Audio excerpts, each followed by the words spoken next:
আসসালামু আলাইকুম। Ayesha healthy kitchen থেকে সুন্দর একটা রেসিপি আপনাদের সাথে শেয়ার করছি, আশা করি ভালো লাগবে। নদীর পাঙ্গাস। তো যাই হোক, পাঙ্গাসটা কাটাকাটির পর আমি এটাকে কিছু পিস নিয়ে বেগুন দিয়ে রান্না করব। খুবই কষা কষা করে বেগুন দিয়ে রান্না করব, এত মজা কি বলবো। আমার রেসিপিটাকে আপনারা অবশ্যই ফলো করে রান্না করবেন, দেখবেন এরকমই মজার একটা তরকারি দিয়ে গরম গরম ভাত খেয়ে ফেলতে পারেন। এবং বেশি বেশি করে কিন্তু শেয়ার করতে হবে। যারা নতুন তারা অবশ্যই সাবস্ক্রাইব করবে, আর নতুন রাঁধুনি তাদের তো কথাই নেই। আমি এই পাঙ্গাস মাছটাকে খুব সুন্দর করে দুটো বেগুন দিয়ে রান্না করব। খুব বেশি বেগুন দিব না, খুব সামান্য দিব। আর পেঁয়াজ, কাঁচামরিচ, মশলা সবই লাগছে। তো কীভাবে রান্না করি আপনার সাথেই থাকুন। এভাবে রান্না করলে অনেক মজা হয়। আমার এই বোয়াল মাছ, রুই মাছ, পাঙ্গাস মাছ বেগুন দিয়ে ভুনা যে করি সেটা কিন্তু অনেক টেস্ট হয়। তো আপনারা অবশ্যই আমার রেসিপিটা না টেনে দেখবেন। তো এখানে দিয়ে দিচ্ছি সয়াবিন তেল। তেলটা বোতলে ঢালা হয়নি। আমরা কিন্তু বাহিরের তেল ইউজ করি, আসলে দেশি রূপচাঁদাটা ইউজ করি ভাজাভাজির জন্য, ভাজা টাজা করার জন্য। আর নর্মালি আমরা রান্নায় কিন্তু এই তেলটা খেয়ে থাকি, এটা খুবই ভালো। এই তেলটা খেয়ে থাকি, তবে সবচেয়ে ভালো আমি মনে করি সরিষার তেল। এখন দিয়ে দিচ্ছি পেঁয়াজ কুচি।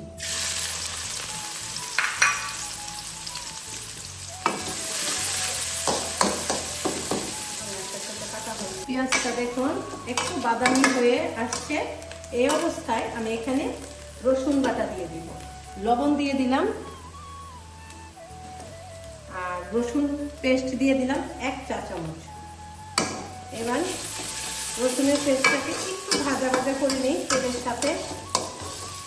আর শুরুতে আদা পেস্ট দিব না, কারণ আদা দিলে কিন্তু সাথে সাথে লেগে যাবে। রসুনটাকে একটু ভেজে নিলে তরকারিটা টেস্ট লাগবে। 1 চা চামচ এবং আরও কিছু দিলাম, 1.5 চা চামচ আমি রসুন পেস্ট দিয়ে দিলাম। এবার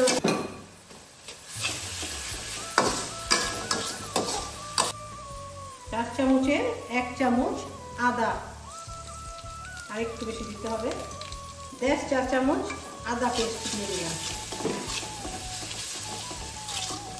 এখন মশলাটা যাতে পুড়ে না যায় এই জন্য একটু সামান্য পরিমাণ পানি দিয়ে দিব। এখন দিয়ে দিব হলুদের গুঁড়ো। হলুদের গুঁড়ো 1 চা চামচ দিয়ে দিলাম। মরিচের গুঁড়ো,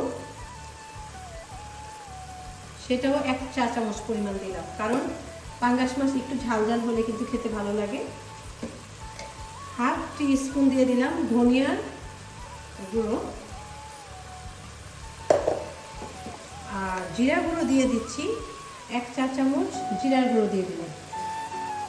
এখন মশলাটাকে খুব সুন্দর করে কষিয়ে নিতে হবে।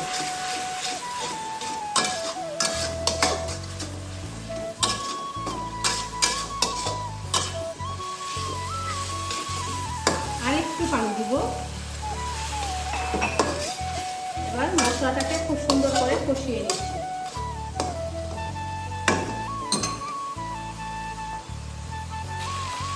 মশলাটা আমার কষানো হয়ে গিয়েছে। এখন এখানে আমি মাছের টুকরোগুলোকে দিয়ে দিব। মাছটাকে কিন্তু একটু ভালো করে কষিয়ে নিতে হবে।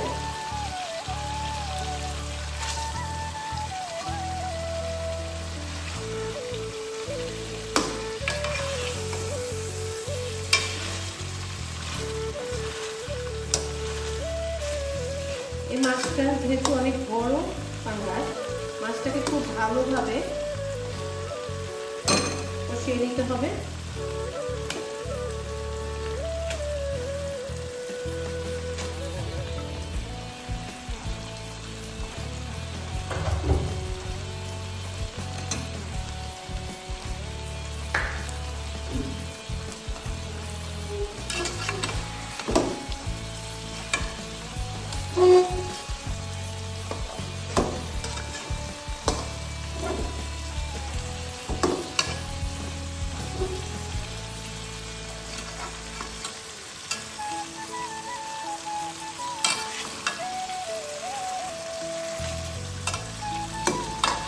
এখন একটু ঢেকে দিব।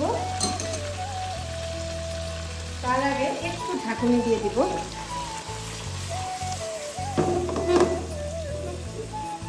এখন একটু ঢেকে দিব। মাছটা কষাতে হবে খুব ভালোভাবে, তাহলেই এই মাছের টেস্টটা আসবে। 5 মিনিট পর আবার ঢাকনা খুলে দেখছি। এবার মাছটাকে একটু আস্তে উল্টে দিব। মাছটা যাতে না ভাঙে সেদিকেও কিন্তু খেয়াল রাখতে হবে।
এখন এখানে কাঁচামরিচ দিয়ে দেব।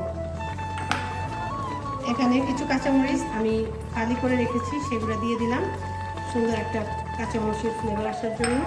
আর এখানে দিয়ে দিলাম কিছু আস্ত কাঁচামরিচ ভাতের সাথে ডলা দেওয়া খাওয়ার জন্য। আমাদের এগুলো খেতে নিজেদেরই ক্ষেত থেকে খেতের কাঁচামরিচ, কিন্তু ঝাল কম, একটু আমি একটু বাড়িয়েই দিলাম।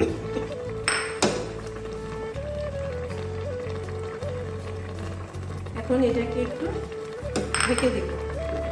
দেখুন কতটা সুন্দর হয়েছে।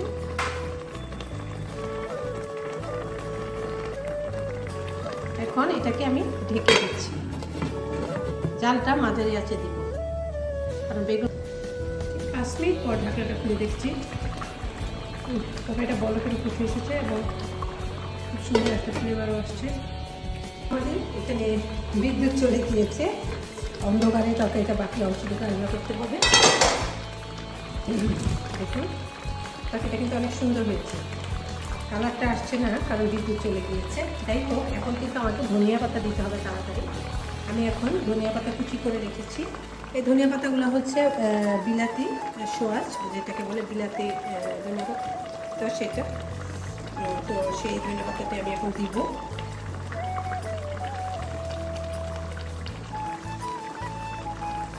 এখন আমি ঢেকে দিচ্ছি। আমার রান্নাটা কিন্তু হয়ে গিয়েছে, আর 5 মিনিট চুলায় রেখে আমি কিন্তু চুলাটা বন্ধ করে দেব।